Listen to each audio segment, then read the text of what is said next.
Hello, everyone, and welcome back to news summary from Moscow program. Today is 25th of November. Now it's 11 o'clock in the morning, Moscow time, and as always, I have prepared quite a number of news on some major developments, and hopefully you will find it informative and useful, interesting. In that case, please like the video, leave some commentary, share with your friends. This might help to deal with shadow ban and extremely aggressive algorithm. If you have any question or if you want to discuss any topic, use the super chat feature on Rumble or Rant feature as it called there, and send your question or the commentary, and we can talk about it after the news segment itself. You can use also Boosty platform, by the way. For that purpose, you can send your question through Boosty. That's been said, dear friends. I think we can start a new segment now. And firstly, I will report about one of the biggest drone strikes that Kiev regime, with assistance of NATO, conducted on Russia to strike deep into Russian Federation. TASS news agency is reporting based on latest update of Defense Ministry that air defense systems on duty intercepted 249 drones past night that were launched by NATO and NATO proxy Kiev regime to strike on Russian territory.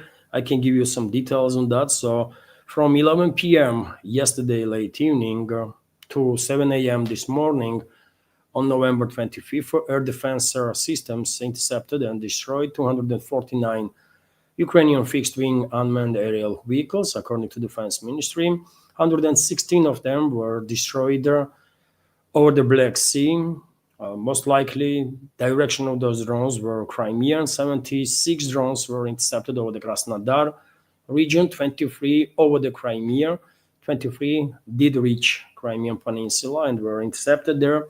16 drones were intercepted over the Rostov region, 7 over the Bryansk, 4 drones each over the Kursk and Sea of Azov, 2 drones over the Belgorod region, and 1 drone over the Lipetsk region. Quite a massive attempt, massive scale of attack on Russian Federation conducted by NATO, obviously. And because once again, dear friends, maybe some new members are watching this video and they are a bit confused why NATO, why I'm saying it's a NATO strike. And the reason is that without NATO providing drones themselves and also flight path and targeting data, Kiev regime has no means, technical means, by the way, to orchestrate such attacks. It's just that simple, right? All this information, satellite navigation, targeting data, flight path is provided by NATO, and drones are provided by NATO. So it's a NATO strike, right? And there, NATO is using Kiev regime as just their proxy, basically for plausible deniability, right? To point the finger at Zelensky and his criminal associates, that it's them, not us. That's all. It's a NATO strikes, obviously. And unfortunately, some drones seems like did manage to bypass air defense systems, and in number of directions, residential areas were struck. We have this report from RIA Novosti, for example, that 3 people were killed as a result of attack by Ukrainian armed forces on Rostov region with the attack with the drones. Let me give you details on that. So 3 people were killed in attack by Ukrainian armed forces on Rostov region. Governor Yuri Slusar reported on the Telegram, the enemy attacker this night brought her a great grief. He wrote, 1 person died in Taganrog, another 10 residents of Taganrog and Nikolsky district sustained various injuries. 2 of their injured were treated at the scene, while the others were hospitalized. Slusar later reported that 2 of the wounded died in a hospital. So in Rostov region, casualty number reached death toll reached 3 and dozens were wounded as a result of this NATO strike on Russia. RIA Novosti is also reporting that Kuban region of the Russian Federation, southern Russia, by the way, suffered one of the most massive attacks by the Kiev regime, I will add by NATO. Krasnodar Krai suffered one of the most sustained and massive attacks by the Ukrainian armed forces, injuring 6 people and damaging at least 20 homes in 5 municipalities. Governor Veniamin Kondratiev reported on Telegram, and we have a quote from his report. Overnight, the Krasnodar region suffered one of the Kiev regime's most protracted and massive attacks. 6 residents of the region were injured, and there are at least 20 homes in 5 municipalities were damaged, he wrote. Kondratiev clarified that resources are certainly, rescuers are certainly currently extinguishing fire on the roof of their apartment building in Tuapse. Security guard from a neighboring building was also injured by shrapnels, but after receiving first aid, he refused their hospitalization. And I can give you some videos that are circulating on internet about last night's strikes by NATO on residential areas of the Russian Federation in southern Russia. Numerous videos are circulating, by the way, on internet, but I will share with you at least some of them. So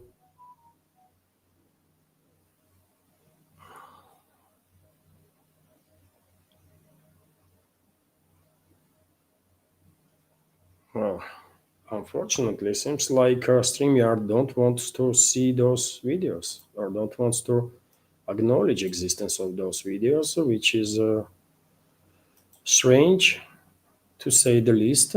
I have never experienced this kind of lag on this program.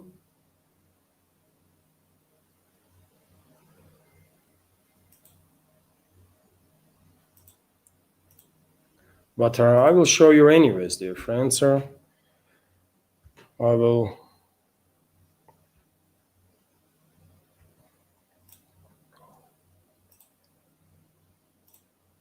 try to copy these videos once again. Let's see if StreamYard sees them now. Okay, it does. Strange to say the least. So this is one video, for example. You can see high-rise apartment building was struck directly by NATO. And I can show you another one.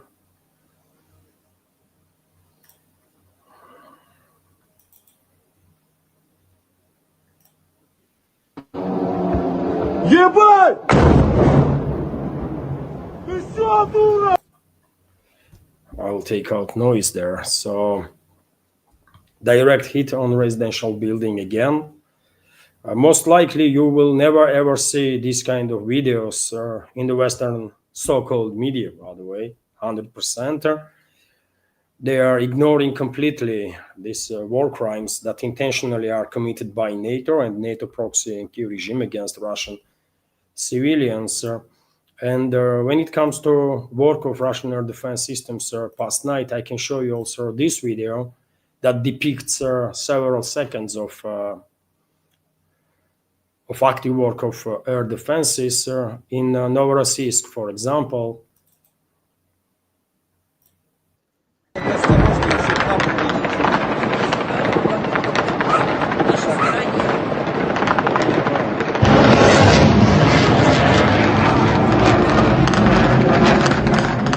Air defense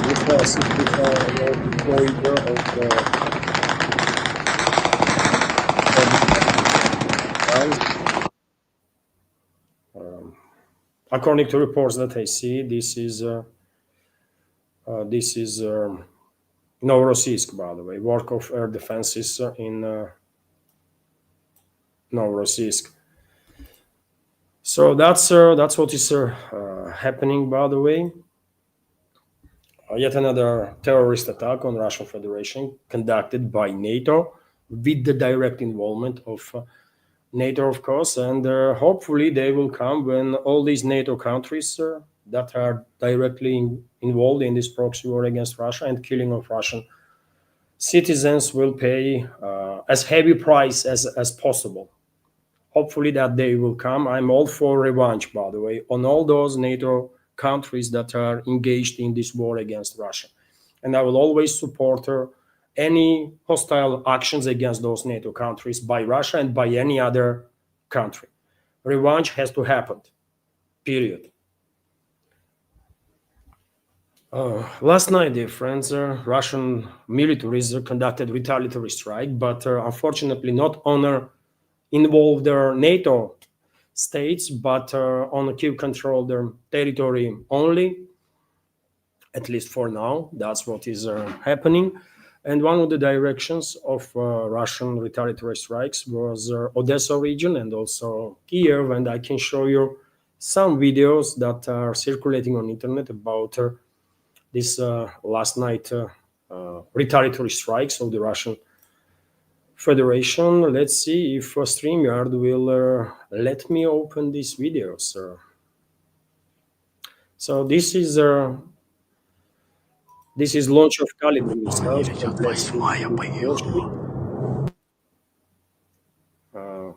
Right now, according to reports, this particular warship name is unknown, but this particular warship launched at least 8 Caliber missiles to strike on military, logistical, and energy infrastructure of the Kiev regime.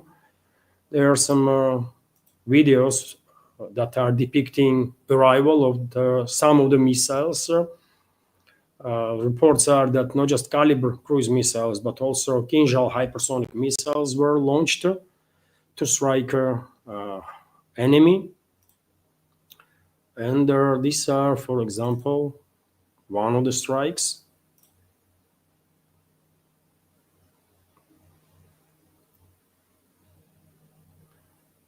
And I can give you another video.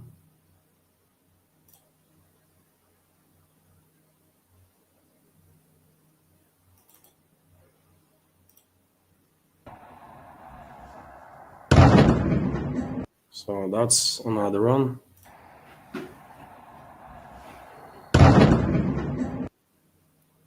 So there was retaliation, by the way. There was retaliation from Russian militaries for this large-scale attack on Russian Federation past night. But unfortunately, Russian militaries retaliated only on Kiev-controlled territory, which is sad, of course. If it's a war, by the way, proxy war or whatever we're going to call it, I think it only makes sense if Russia strikes back on countries that are involved in this war.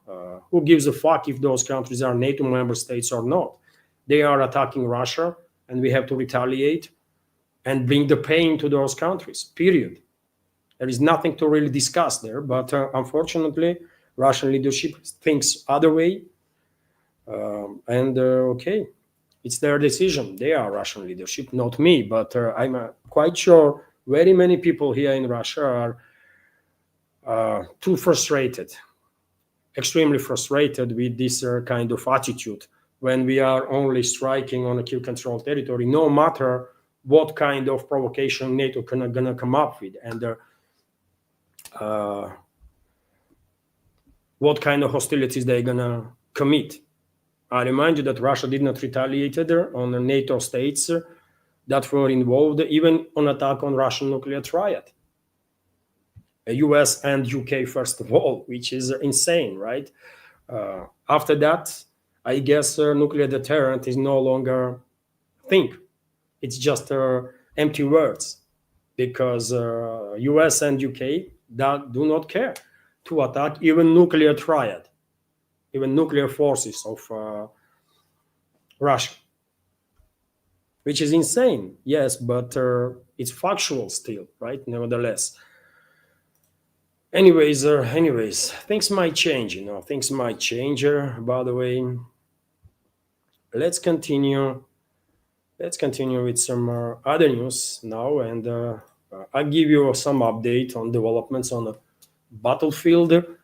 TASS news agency and many other media outlets here in Russia reported that Russian armed forces liberated Zatishye settlement in Zaporozhye region. Settlement is located on the northern side of Gulyai Polye, stronghold of Kiev regime on the most eastern flank of Zaporozhye sector. Also, yesterday, in case you have not watched my yesterday's update, yesterday I reported about further progress of the Russian armed forces. For example, TASS and many other news agencies reported that Russian armed forces liberated settlements of Tikha and Atradne, and also Petrovskaya. First two is in Dnipropetrovsk region, right? Third one in DPR. And also today we have reports from Marochko, military expert Andrei Marochko, who is saying that Russian troops need to move forward, advance only about 8 kilometers to completely encircle Seversk city in the most northern flank of DPR, Donetsk People's Republic. And let me now show you on the map basically all these areas and some additional information. So when it comes to Zaporozhye region, progress of the Russian armed forces continues. This is Zatishye settlement that I mentioned a minute ago, under complete Russian control. Also, a number of sources are reporting, even though Defense Minister did not acknowledge it yet, but according to a number of sources, Russian troops established control over their Vysoka and their Zelenyy settlements too. Maybe today Defense Minister will confirm this information. And there are a number of military experts also are reporting that Russian troops not just established control over their Zatishye settlement, but actually moved further than that, further westward, and entered the Gulyai Polye city itself. And there are some military experts even now reporting that southern eastern parts of Gulyai Polye is already under Russian control. Initially, reports were that just Russian DRGs began operating in Gulyai Polye, but later on, yesterday, a number of sources start reporting that actually entire eastern and southern eastern parts of Gulyai Polye become under Russian control. Hard to tell, obviously, I am not there, but that's what reports are in the Russian segment of internet. Let's wait and see if Ministry of Defense give us any update on that. But in any case, seems like liberation of Gulyai Polye will happen much more rapidly than anything we have seen, for example, in the DPR. Seems like Kiev regime's defense lines are Kiev regime's forces are absolutely unable to hold on to their positions once Russian troops are approaching, right? And they are just running away as soon as they can, if opportunity arrives. In many cases, Kiev regime's troops are encircled due to rapid advances of the Russian forces, and then either they have to surrender those Kiev regime's units, or they are getting obliterated. When it comes to DPR, of course, Pokrovsk Mirnograd is still making headlines. No some additional general developments in this direction. Pokrovsk is under full Russian control, and clearing operation is underway. Some military channels, some Kiev regime propaganda outlets are trying to mislead the public while reporting that, well, Kiev regime is still control some parts of Pokrovsk, which is lie, by the way, right? Pokrovsk is under Russian control.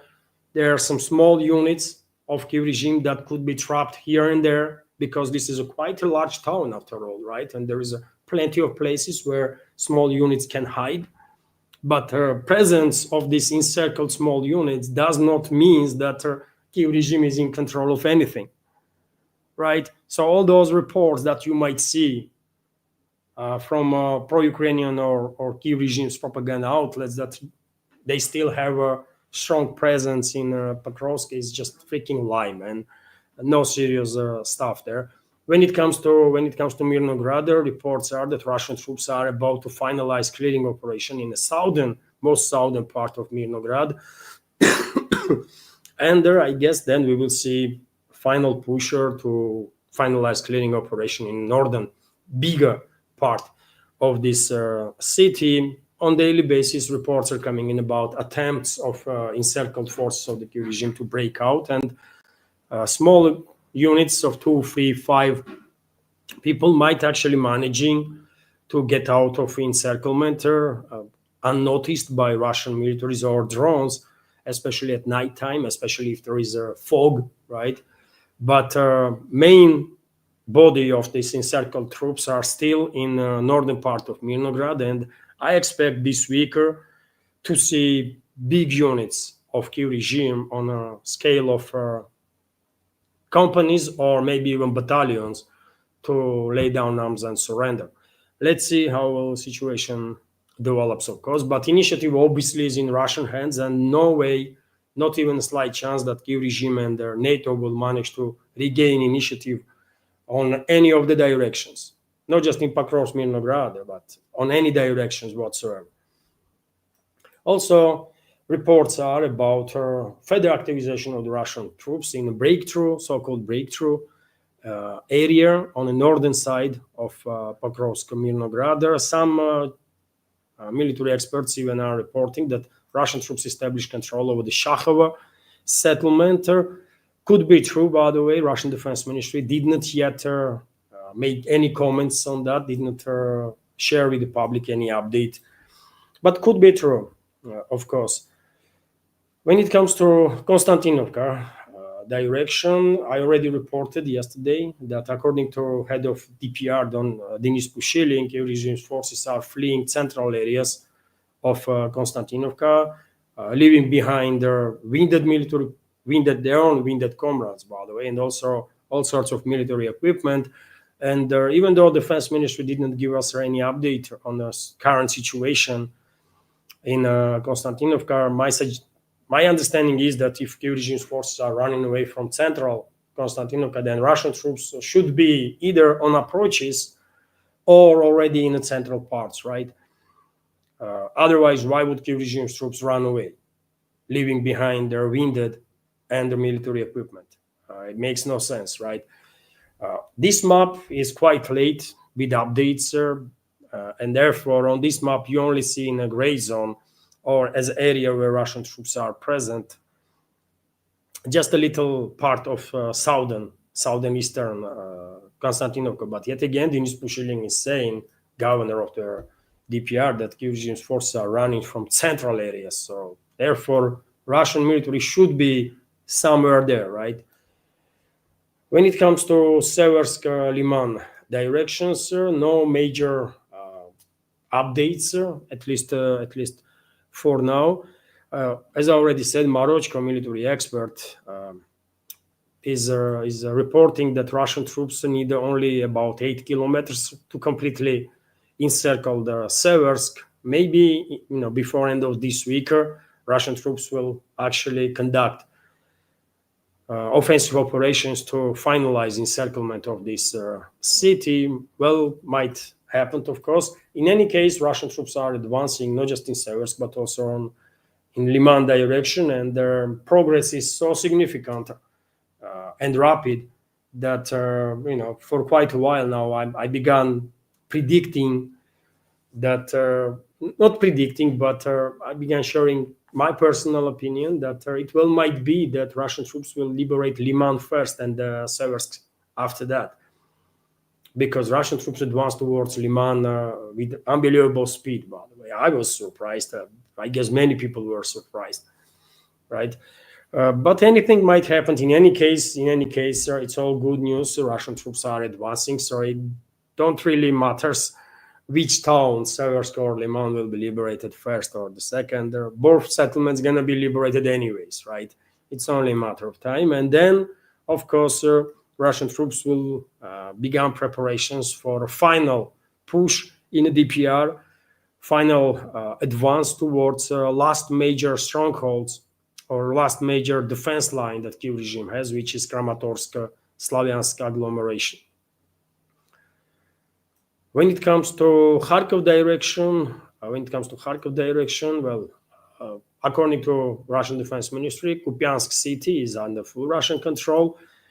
there are still hundreds, potentially thousands of troops of Kiev regime trapped on eastern or eastern side or left bank of the Askol river, and they are regularly trying to escape from this encirclement unsuccessfully, and most likely, it will not take too long before Russian troops will finalize clearing operation on the southern eastern side of Kupiansk city, and will reach Askol River all along from most southern position from Kalesnikovo up to Kupiansk city itself. And also when it comes to Kharkov direction, we are receiving more reports about further progress of the Russian armed forces in Volchansk area. And well, I was expecting Volchansk, clearing operation in Volchansk to be finalized last week. It did not happen. Maybe this week, by the way, maybe. But obviously, there is no hurry really on part of Russian side. Russian troops will take whatever time is necessary to minimize casualties among their military personnel. Kiev regime, anyways, has no chance to maintain its presence in Volchansk and surrounding areas for much longer. And also, dear friends, when it comes to Volchansk, I don't know if you have seen videos that are circulating now on internet, how Russian militaries, Russian drone operators were assisting family with a small kid to evacuate from Volchansk. I have seen the video, by the way, and well, it's a miracle that these people survived. Right in the city, they were targeted by Kiev regime's forces. There are videos when Kiev regime's militaries were attacking their home, remainings of their home with the drones and so on. Russian troops were dropping before Russian troops managed to establish control over their area. At least operational control. Russian troops were dropping food and water supplies for this family with the drones, right? And eventually, there was a foggy day, and Russian militaries, together with this family, made decision to evacuate, right? And evacuation was successful. Miraculously, this family with a small kid, by the way, managed to cross the Volga River and to escape to the western bank, where Russian control is strict, right? And they are in safety now. So that these kind of miracle stories also are happening, by the way, quite often, and media, not just MSM, but even alternative media, not paying much as needed attention to these kind of stories as it's necessary, because it's a human story, right? Can you imagine what that family experienced while being on a line of contact, right, for many months? It's a miracle that they survived, man. Let's continue with some other news, and what I have next for you. Well, this topic, this nonsensical BS story of Trump's 28-point peace plan, which is in reality deception operation of neocons and the globalists to fool Russia. Basically, that's all it is, right? I said this from the very beginning, and I'm on the same page, absolutely. This is a deception operation. First of all, a deception operation that is desperately needed for globalists and globalist control regimes all over the Europe, because they want to fool Russia. They want to lure Russia into these nonsensical quasi-negotiations to then somehow impose on Russia their will to agree on a ceasefire, right? And well, at that point, the globalists probably will think they have won, right? Because they will get this desired break, long desired break for themselves and also for their proxy regime and their militaries that are no longer able to maintain their defense lines on the line of contact. Russian progress is accelerating, right? And Well, I will say Kiev regime's forces are on a breaking point, right? And that's one of the main reasons why we are seeing activization of the Western elites in regards to this false attempt to find solution for this crisis, and they're gonna fail. They're gonna fail, brother. They're gonna fail. As I said, globalists for globalists and globalist control regimes in Europe, priorities of course break for the Kiev regime. Washington is assisting them big time. Washington actually initiated this 28 so-called peace plan, which is 19-point peace plan now, according to some reports, no longer 28. But nevertheless, Washington participated in this deception operation and continues to do so. But I think Washington more concerned not with the concerns that globalists have, not with the Kiev regime or their state, but Washington is more concerned with the fears they have about possible Russian retaliation if US will go ahead with the war against Venezuela or any other country for that matter, right, in the Caribbean or elsewhere. And because right now Venezuela is a hotspot, US has a massive, US built up massive military presence, naval presence, and air force presence, military presence in general around Venezuela. Of course, everyone expects that military operation gonna be launched soon. Some probably are surprised that attack on Venezuela did not already happen. And well, there might be reasons why US did not attack Venezuela yet. And this reason, in my opinion, could be exactly this fear of Washington and the Pentagon and US intelligence community that Russia might retaliate, might use this situation with Venezuela to strike back on US and basically revenge for all the harm that US did to Russian Federation and citizens of the Russia while being engaged directly in this proxy war against us, right? And we'll understand Russia can bring tremendous pain to US, right? If a political decision is made, we'll understand that there is a highly likely that there is a presence of Russian special forces, Russian PMCs in Venezuela. We'll understand that there is a high probability that these Russian militaries and Russian PMCs are operating with all sorts of weapon systems, possibly, right, including long-range anti-ship missiles. There is a high probability that they are receiving intelligence data in real time, and they are tracking movement of US grouping of forces in the region literally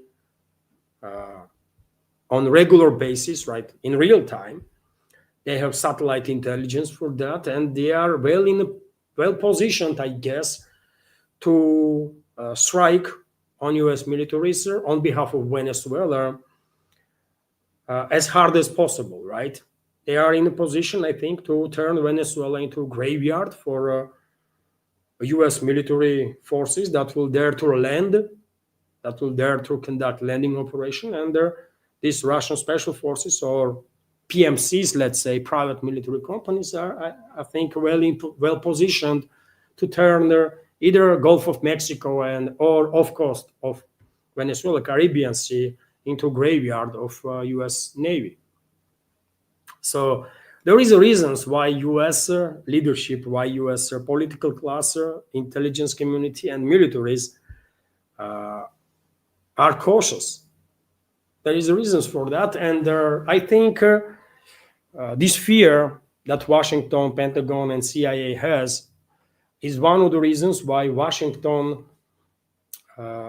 might actually use this deception operation that Western elites are engaged right now against Russia with 28-point peace plan or 19-point peace plan or whatever, to basically, that's why Washington might use this whole story as an off-ramp once talks will stall and will go nowhere, to basically pull out US from this proxy war against Russia and agree behind the closed doors on significant concessions, and then ask Moscow for state-level guarantees that Russia will not retaliate on US, either in Venezuela or elsewhere.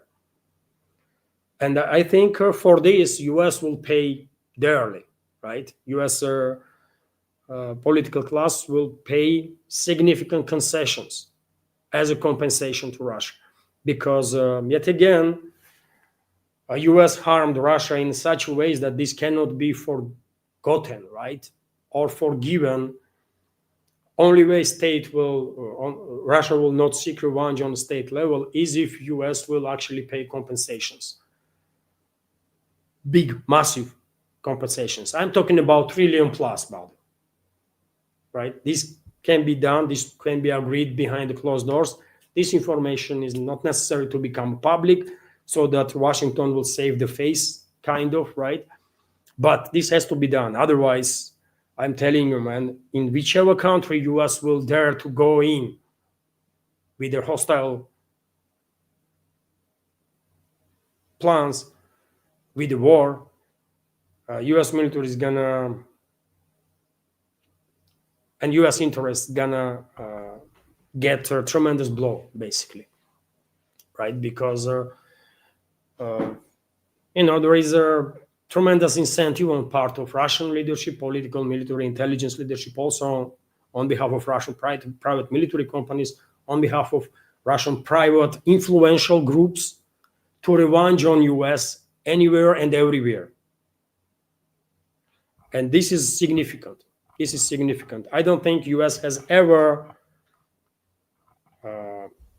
faced this level of risks, not even during the Cold War, because yet again, during the Cold War, US was much more careful. US political class was much more careful than it was now in past, let's say, several decades, especially in the past decade and past several years. But anyways, on this topic of, on this nonsensical BS topic of 28-day peace, 28-point peace plan, or some whatever the nonsense that is, media is reporting day in, day out, by the way. Even Russian media, even though probably all the journalists that are writing about it understand that this is a freaking bullshit, right?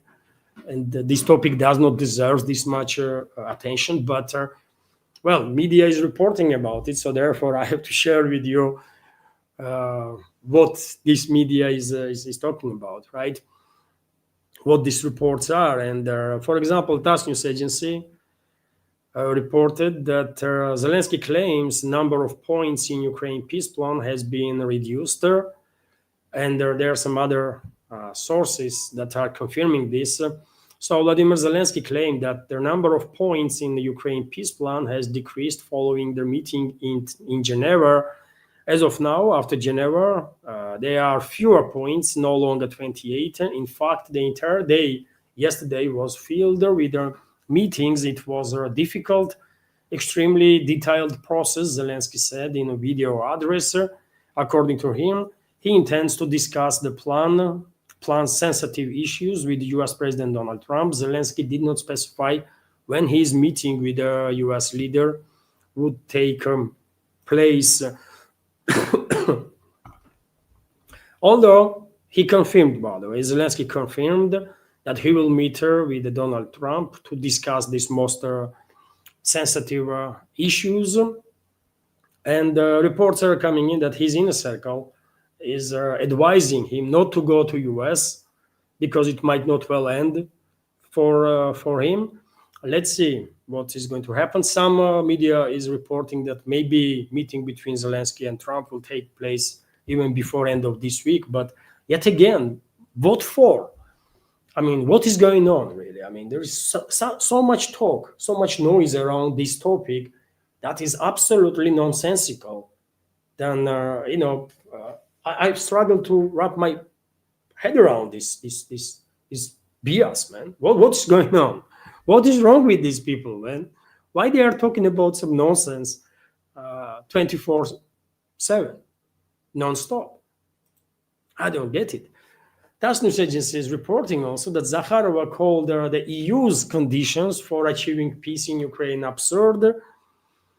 Well, EU come up, you know, their friends, EU come up with their own peace plan. I don't know how many points they have in their peace plan, 20, 28, 55, 13. Who gives a damn, right? Who gives a damn? But they come up with alternative peace plan. And they are playing this game, by the way, between each other, you know? They are probably realizing, Western elites are realizing that this deception operation did not really went well for them. Russia is not buying into this crap. And even though this realization is settling in, they still are continuing to play this game, right? And basically between each other.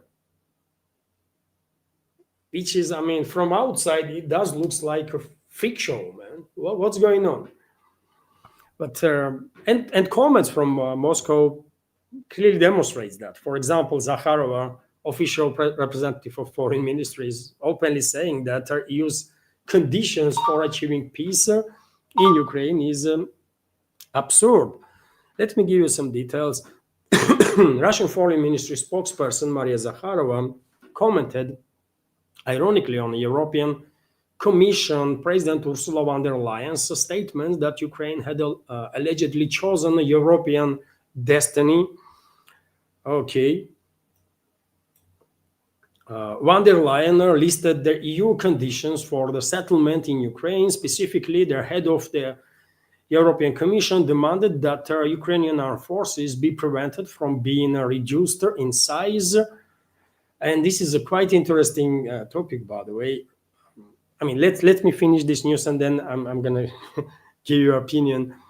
The Ukraine's borders are not to be changed, according to Ursula Bursula washing machine, and that the European Commission retained the right to manage Ukraine's reconstruction funds. She also emphasized that Ukraine must have the right to choose its own destiny and that it has chosen a European destiny. And we have a quote from Zakharova here, I believe. We all remember very well how the legally elected president of Ukraine, Viktor Yanukovych, declared that the country he then legitimately led was suspending the agreement on European integration because the Ukrainian economy and their legislation were not ready for association with the European Union. At the same moment, the West launched another Maidan, which led to unconstitutional coup in 2014 and ultimately to the establishment of neo-Nazi regime in Kiev under the leadership of a global minority. The same regime on Bankova Street that bans the Russian language and openly carries out terrorist attacks, fulfilling the orders of the EU's Brussels to the last Ukrainian. This one must understand is that very European destiny. The circle has closed. The diplomat wrote on a Telegram channel, adding that this was the most absurd part of the European Commission's head's statement. Yes, I mean, who will argue with Zakharova on that? And when it comes to this topic of 28-point Trump's peace plan, that is no longer 28, and the European Commission's peace plan, and all the media noise around it. You know the main narrative, isn't it, that is pushed by the Western elites, Western media, that this original 28 peace plan that the US come up with is allegedly a Russian wish list. That's a narrative, isn't it, that West is pushing. And unfortunately, many people, I'm monitoring Western media outlets, right? I'm monitoring comment sections too, by the way. And unfortunately, very many people are falling to this crap, man. Without asking questions, how you are saying that this is Russia's wish list when one of the points in this original 28-point plan is that Kiev regime will maintain 600,000 army, for example. What? What? Does it look like demilitarization, one of the main Russian goals? No, it does not. And does those people in the West understand how much 600,000 is? 600,000 troops? It's a massive army, by the way. None of the European countries currently have 600,000 army. None. In NATO, only 2 countries have armies that are bigger than 600,000. One is US, another one is Turkey. That's it, right? And still, by the way, because there is no journalism, no real journalism in the West no more, right? Definitely not in MSM at least. No one is asking right questions. No one is challenging these false narratives. No one is saying, come on, let's wait a second. You are saying this is Russia's wish list.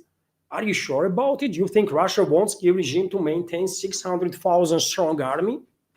Are you sure about it? It's nonsense, right? Nonsense. Another point, and there is so many nonsensical points in that original 28-point plan, by the way. I mean, I would not go through all of them, but I give you some of them. Army is one topic. Another one, according to that original plan, line of contact or hostilities gonna be frozen on the current line of contact in Kherson and Zaporozhye region. Do you think this is what Russia wants? Do you think this is Russia's wish? Hostilities to stop on a line of contact, and so parts of Zaporozhye and Kherson region that temporarily are controlled by NATO and NATO proxy regime should not be liberated by Russia? You think anybody here in Russia really thinks that way? No, man. All of Zaporozhye region, all of Kherson region are part of Russia, and that's it, period. There is nothing to discuss there.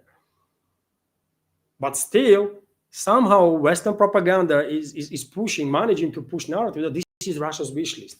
Another point, let me remind you, from that original plan is that, for example, Russia has to withdraw forces from liberated areas, from the buffer zones, basically, in Dnipropetrovsk region, Kharkov region, Sumy region, Chernihiv, and so on.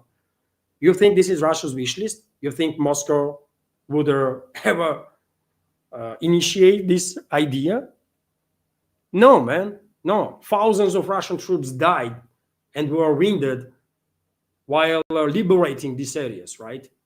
Including Kupiansk, by the way, for example, including dozens of settlements. Kupiansk is the Kharkov region, of course. Volchansk, for example, also Kharkov region.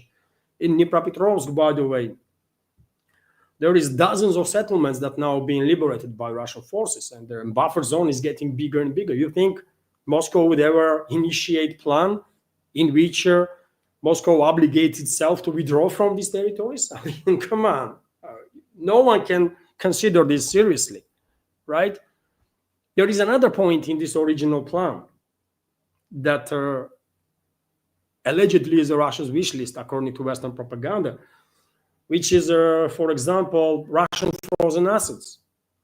According to that plan, Russian frozen assets should be used by the West to do some so-called rebuilding of their Ukraine. You think Moscow will propose Russian assets, Russian frozen assets, to be stolen? And you think Moscow would ever advocate for Russian assets to be stolen by the West? Of course not. There is another point, by the way, Zaporozhye nuclear power plant. According to so-called Trump's initiative, Zaporozhye nuclear power plant should be controlled by active involvement of IAEA, Western tool, and energy generated by this power plant, if it will begin working again, should be split 50-50 between Russia and Ukraine. I mean, seriously? This is Russian nuclear power plant. Why should anything be split there? It's a Russian nuclear power plant, period. There is no discussions, nothing there to discuss after that. It's a Russian nuclear power plant. And I can go on and go on, by the way, right? There is so many nonsensical points in that original plan that I would not even discuss seriously, man, ever, right? And the Western propaganda is pushing the narrative, especially globalist ones, right? Especially Europeans. They are pushing this narrative that this is Russia's wish list. I mean, are you serious, man? And how anybody can buy this crap, man? I don't know. I don't know, man. And it's not just the Western MSM that is pushing this false narrative without asking questions. Unfortunately, it's even Western so-called alternative media,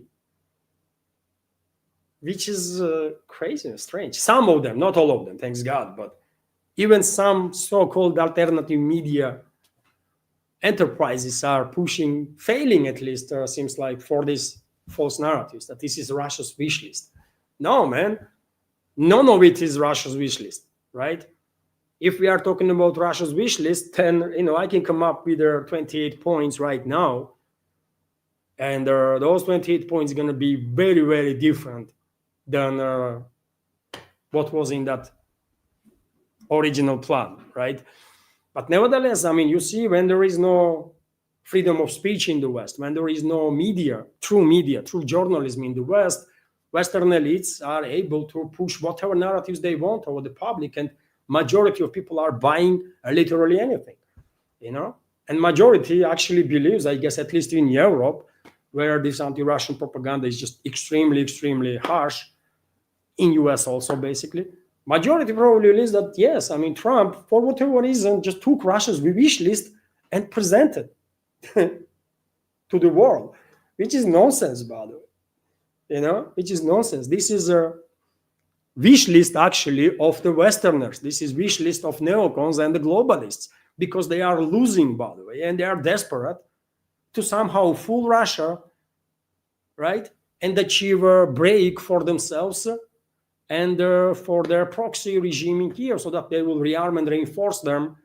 for next round. One don't have to be genius to understand this, but Anyways, let's continue. TASS News Agency is reporting that Ushakov also commented on EU's peace plan. I'm telling you, man, too much noise about this freaking nonsense. But yet again, what can I do, man? The Russian media reports about it, so I'm reporting too. TASS News Agency reports that Ushakov called the EU peace plan for Ukraine unconstructive. Okay. The Kremlin is aware of the existence of European peace plan for Ukraine, but cursory examination of its provisions reveals that they are not constructive. This was stated to the journalist by Russian presidential aide Yuri Ushakov in response to TASS questions regarding the plans floating around. This morning, we'll learn about European plan that at first glance is completely unconstructive and does not suit us. The Russian leaders aide stated, and okay, I mean, there is no need to say anymore, really. And I don't think there is any need for Russian representatives to actually comment on this matter no more, because it's just really like fiction around this topic, man. Let the Western elites play within each other. We should just freaking ignore all this noise, man. We should be focused on our tasks and our goals, and that's about it. Enough comments were made. Foreign Ministry made comment, Ushakov made comment, Peskov made comment, press spokesman of the Russian president, and he actually says that it's like too chaotic. What is happening right now in the West around this topic of 28-point peace plan is just too chaotic, right? Things have to settle down a bit. And yes, I think that's enough comments from Moscow. There is no need to pay no more attention to this bullshit, man. RIA Novosti, meanwhile, is reporting, but I'm afraid, this noise is going to continue anyways. Nevertheless, RIA Novosti is reporting that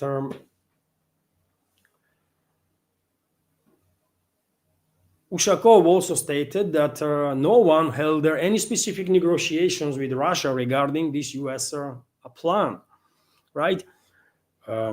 I'd like to emphasize once again, in addition to what the president said, he clearly stated that yes, we saw this version of the plan, but no one held any specific negotiations with the Russian representatives on this matter.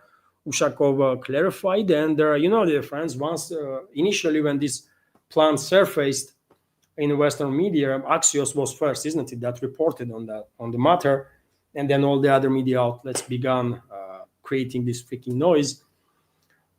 Russian officials were asked, "Do you know anything about this plan?" And officials, one after another, were saying, "No. I mean, we didn't receive no plan. We don't know what they're talking about in the West, right?" And then, I guess, through some backdoor means of communication, Washington sent these 28 points to Kremlin, and the Russian president, after several days of beginning of this noise, said that, okay, we received these 28-point plans. Okay, we can look at it. We can use it as an even basis to start talks, right? To start negotiations. And then we will go through point by point, and we will see where we can find some agreements, where we can't, right? We might add some points here and there, remove some others. So let's see, let's start the talk. So this 28-point plan is good enough for being used as a basis for the start of the talks.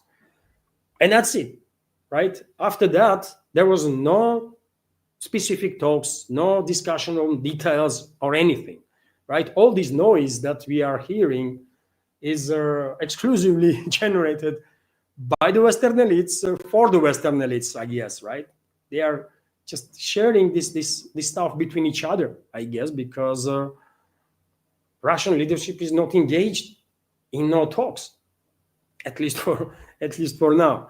And Ushakov confirmed that. Although today maybe some detailed talks will take place, because political reports that U.S. Army Secretary Driscoll will present a shortened, not original, but shortened plan for a settlement in Ukraine to Russian officials. It will all take place in Abu Dhabi, United Arab Emirates. The plan contains 19 points instead of 28. I guess during the Geneva talks, some 9 points were removed, right, from this original 28-pointer plan. 19 was left. I wonder what was left, and if there is any point to even waste time on those 19 points. But yet again, Russia can play these games, man, too, right? Russia might send delegation and met with Driscoll and go through these 19 topics. Then Russian representatives will say, you know what? No, we are not interested. And we will give you our 10, 20, 30 points soon, right? Or maybe even immediately. And you now think about our points, right? Earlier, CBS, citing an unnamed American official, reported that Driscoll allegedly met with the Russian officials in Abu Dhabi already yesterday, and their talks will continue today. Could be true, by the way. Could be true, but I don't expect no breakthroughs, obviously. I don't expect end of this proxy war that West is waging against Russia, either this year or even next year. I think West will finally. I think there's only two realistic scenarios, really, how this proxy war ends, that collective West is waging against Russian Federation. One scenario is if Russia will retaliate on NATO countries with such a force and scale that Western elites will have no choice but to capitulate straight away, right? Or shortly after. Highly unlikely scenario, but theoretically this might happen if you keep in mind all the hostile steps, all the acts of wars that NATO countries, including US and UK, France and Germany, committed against Russia. And the second scenario, which is more realistic in my opinion, is that Western elites will finally face the reality and acknowledge that they lost this proxy war when Russian troops will reach borders of the Western Ukraine. That's it. Until then, there might be a lot of noises, right? 28-point plan, 30-point plan, Trump's plan, Mertz's plan, Stammer's plan, this and that, aliens from Andromeda Galaxy and all that bullshit, right?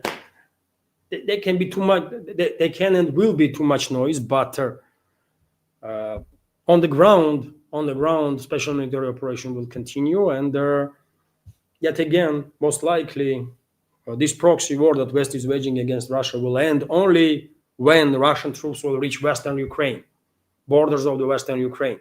At that point, globalists and their neocon allies and all the others will probably have no choice but to capitulate, right?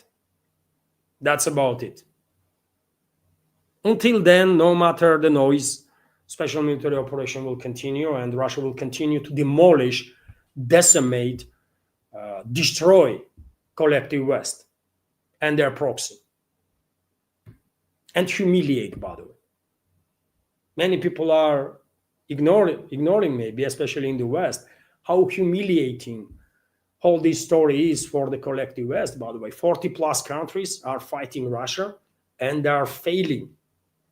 40 plus countries, including US, UK, France, Germany, all of them, man, fighting Russia and losing, right? They are coming up with the best militaries they can come up with, which is Ukraine's military.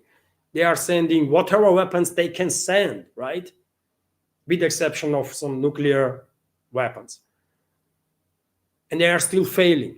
They are spending God knows how many hundreds of billions on this war. They still are failing. This is a humiliation of the Western elites on a scale that they have never experienced, by the way. And that's also a factor to keep in mind.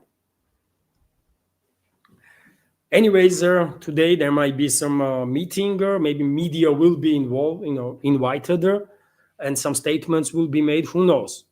Maybe not, right? But Driscoll probably will have a talk with some Russian representative. Okay. As I said, by the way, there is these two scenarios that I just mentioned that, in my opinion, are realistic. Everything else is just a noise. That's it.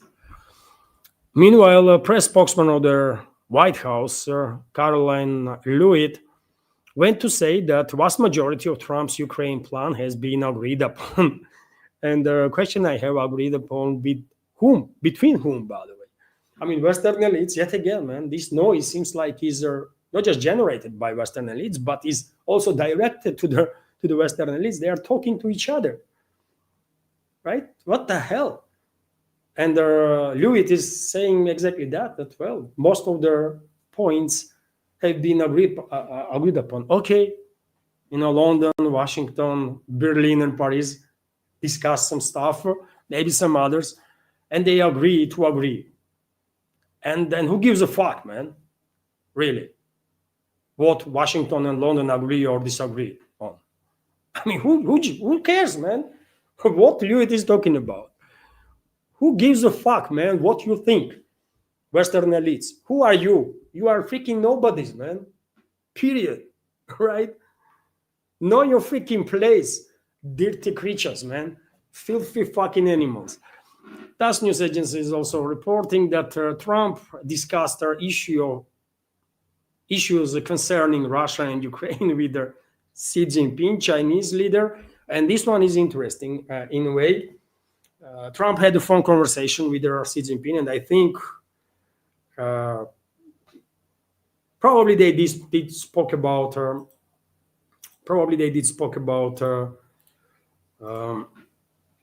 this Trump's 28-point peace plan, Ukrainian crisis, or this proxy war that West is waging against Russia. Okay, I can see that, but Also, maybe Trump tested the ground in regards to possible Chinese involvement against US if and when US will attack Venezuela, because there is only a few countries in this world that actually can provide deadly assistance to Venezuela, right? There's only a few countries that can bring tremendous pain to US with their assistance to their peoples that US is targeting, right? In this particular case, it's Venezuela. Tomorrow it might be Cuba. Day after, Colombia, and so on and so on, right?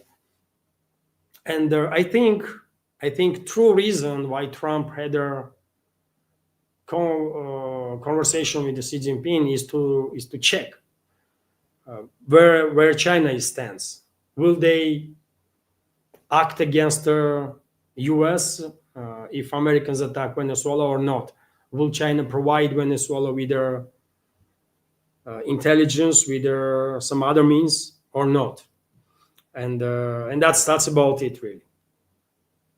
That was probably main reason why this phone conversation actually happened. And also Trump said, I believe, that he will visit China in April or something. Okay, who cares, man? Who gives a fuck, really? If Trump will visit China in April or in May or ever, I mean, no one cares, really, right?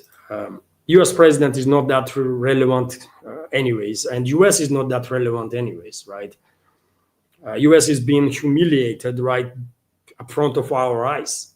US and their inter-African collective West, 40 plus countries, by the way, not just NATO members, but whatever other countries they have in the collective there. All of them are fighting against Russia, maybe with one or exceptions. And they are losing. And they are losing, man. Russia alone is demolishing this agenda of Western hegemony. And world has seen this, man. World has seen this. You know? Anyways, let's continue. And well, Trump also went to say that something positive might happen in regards to Ukrainian crisis soon. Yet again, I don't know if we should expect any positivity in regards to Ukrainian crisis on a ground scale, at least for this moment.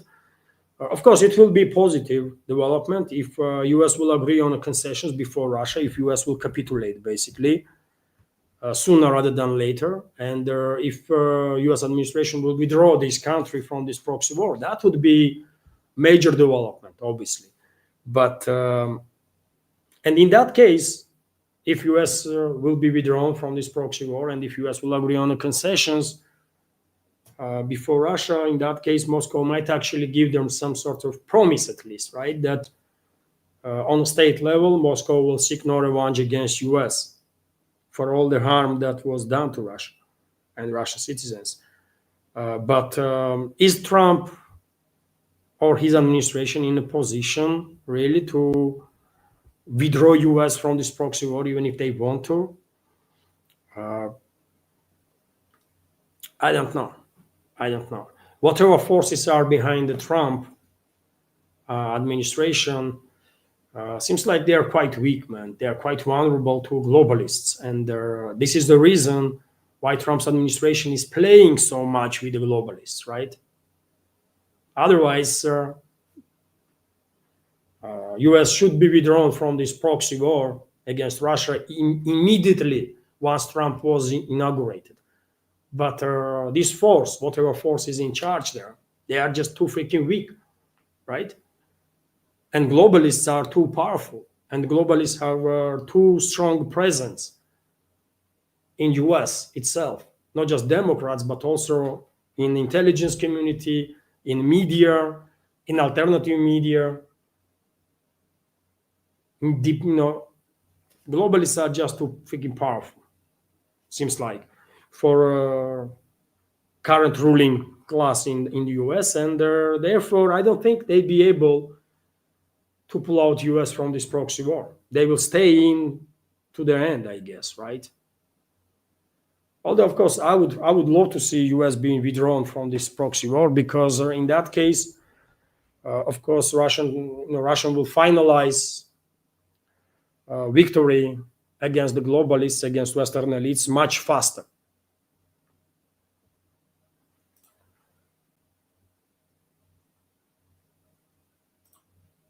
And well, by the way, I want to point your attention to one topic that I mentioned in my previous updates. I don't know if you were watching my recent video, when I reported about discovery of all sorts of weapon systems, especially air defense, portative air defense systems, or MANPADS, by Romanian border guards, right, on the border with Moldova. And initial reports were that this weaponry was a Soviet-era weaponry, right? And since then, I have seen more and more speculations on internet that, well, these weapons were coming from Ukraine, but these weapons, most of it was at least Soviet-era weapons, and globalists, secret services of the globalist control regimes in Europe, UK first of all, of course, were planning, allegedly, to use these weapons to conduct a large-scale 9/11 type terrorist attack in Europe somewhere, right? On such a scale, that will force US and everybody in the US political class to forever stay in this war against Russia, right? To forget about talks with Moscow. And rumors are that this truck was full with weapons, by the way. MANPADS, anti-tank guided missiles, and all sorts of weapon systems, right? And rumors are that this truck was detained on the border after involvement of US secret services that potentially receive information from Russian secret services, right? And if true, this is all rumors, by the way. This is all rumors. And if true, then this information clearly demonstrates how far Western elites and regimes in Europe and their secret services can go, by the way, in this proxy war. They were willing, according to reports, to kill their own civilians, hundreds, potentially thousands of their own civilians. Can you imagine casualty numbers if 5-10 aircrafts were shut down with these MANPADS? Casualty numbers would be in thousands, right? Potentially. Can you imagine casualty numbers if French nuclear power plants were, for example, targeted with anti-tank guided missiles? You know, theoretically speaking, it was possibility. It is possible. You cannot rule out that such an assault on French nuclear power plants would not cause a nuclear disaster, right? Some massive scale false flag operation was planned by Western secret services, or first of all, British secret services, right? They choose weapons, preliminary Soviet-era weapons, then to blame Russia for that, obviously.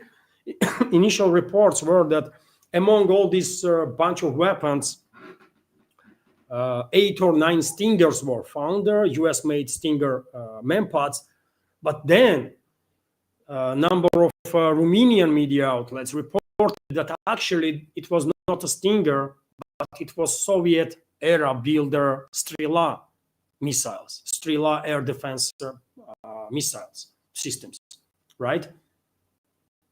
So it was a clearly massive false flag operation that was planned by British and some other European secret services, right, with participation, obviously, of their proxy regime.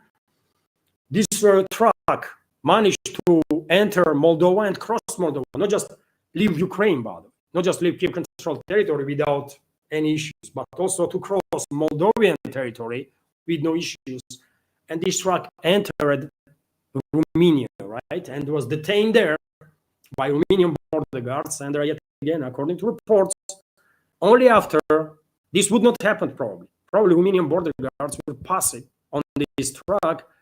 But rumors are that Russia provided US with their intelligence, and US get involved to deal with this situation. So, if true, by the way, weapons are true. It's factual. We know for sure that this truck was detained with a tremendous number of weapons, right, including manpads and guided anti-tank missiles. That's factual, right? The entire freaking truck was full of it. We know this truck moved from Ukraine to Romania and passed Moldova without any issues, right? So that means secret services were involved to make sure that no one would check this vehicle, right? Romanian border guards stopped this car, and if these rumors about US intelligence, Russian intelligence, US intelligence working together to stop this false flag operation is correct, then I mean, you tell me what else European or globalist controlled regimes are capable of when it comes to provocations, by the way, when it comes to false flag operations. They were willing to kill thousands upon thousands of their own citizens, by the way, right? To then blame Russia for that and to eventually shut down any talks between Washington and Moscow forever, right? It's insane, isn't it? So let's keep this also in mind. If Washington, if American ruling class that is behind the Trump's administration will dare to at least try to pull out US from this proxy war, then you know what Europe is capable of. You know what globalists and European regimes are capable of in terms of false flag operations and the provocations to basically derail plans of potential plans of US ruling class to get out of this war. You know, and this is probably just one operation that was thwarted. This was just one false flag operation that was thwarted. Who knows what other operations are in works right now as we speak? You know, they will go all the way, man. London, I mean, London, I'm saying London because of British aristocracy, British financial elites or political class. It's a main force, right? Main force, most powerful force among globalists, right? And they are leading the charge. So they will do. By the way, oh, I can see now there is a sound issue, sir. There is a sound issue. I see a comment from Smoky Sally. My apologies, dear friends, sir.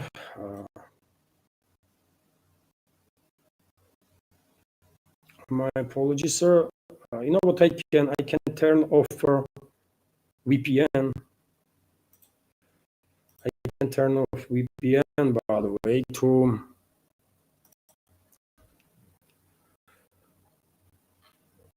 maybe this will help her.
Can you tell me, dear friends, in the chat if sound is better now?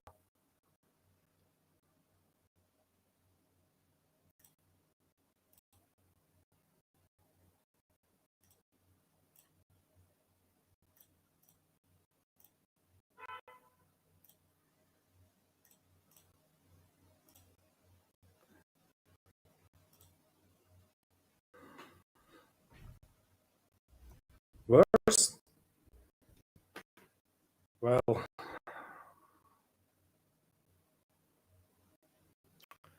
then, dear friends, I will end I will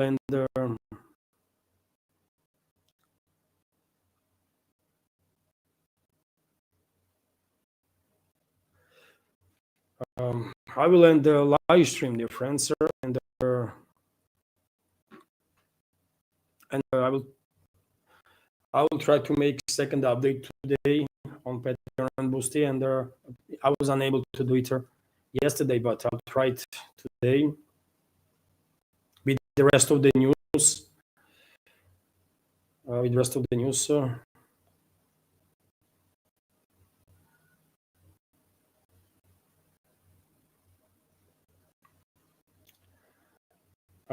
What can I do, dear friends? Unfortunately, the sound issues following me because well, equipment is not on. Apologies for sound issues. Hopefully, next live stream will be better in this regard. I'm gonna end live stream now. While I know that there is technical issues, I restarted the StreamYard. If sound is still bad, that means there is either with my equipment some issue, or maybe internet is too bad, or StreamYard itself is not working properly. So, dear friends, I still have a number of news left. I will share all the new reports that Russian media will pay attention to right now. Thank you all. And before I go, dear friends, let me highlight that there was a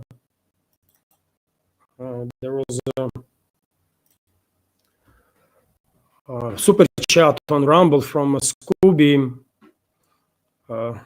And let me highlight the question. Thank you very much, Scooby, for your super chat and the $5 donation on Rumble. And question is, given Russia is very advanced in terms of missile, does it even need significant naval presence to fight war in the Baltic Sea? Naval presence, well, I mean, it's a logical question, isn't it? It's a logical question. Naval presence probably are needed to deal with their enemy naval forces, potential enemies, their naval forces, right? To deter and to demonstrate flag, maybe also. Navy is still needed, I guess, in some sense, but well, Russian advances in Russian missile systems definitely makes it possible to neutralize enemy's navy in the Baltics at any place, basically. So Russia don't need, in this regard, massive navy in the Baltics, and Russia don't really has massive navy in the Baltics. Russian Baltic fleet is not as big as Russian Northern Fleet, for example, or Pacific Fleet. Russian Baltic fleet is capable one, but quite small one, actually. And it does serve a purpose. It can play a role of first line of defense, right? To deter, for example, I mean, if there is a massive assault on Kaliningrad region, for example, Navy can try at least to gain some time, right?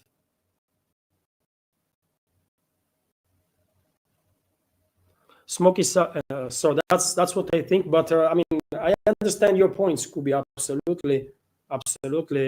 I mean, tremendous progress in missile systems definitely makes it easier, relatively easier for Russia to protect its interests in the Baltics, and if necessary, neutralize enemy flotillas with their missile strikes. But still, Navy is needed. I think it will serve purpose. But yet again, I'm no military expert, so therefore my opinion is just my opinion, and that's it. Thank you, Scooby, for your super chat. And also, dear friend Smokey Sally is commenting right now. Maybe in an hour also, you can start another stream one or do a walk and talk with a different mic and equipment. Yes, I'm thinking about a walk and talk. I'll try today.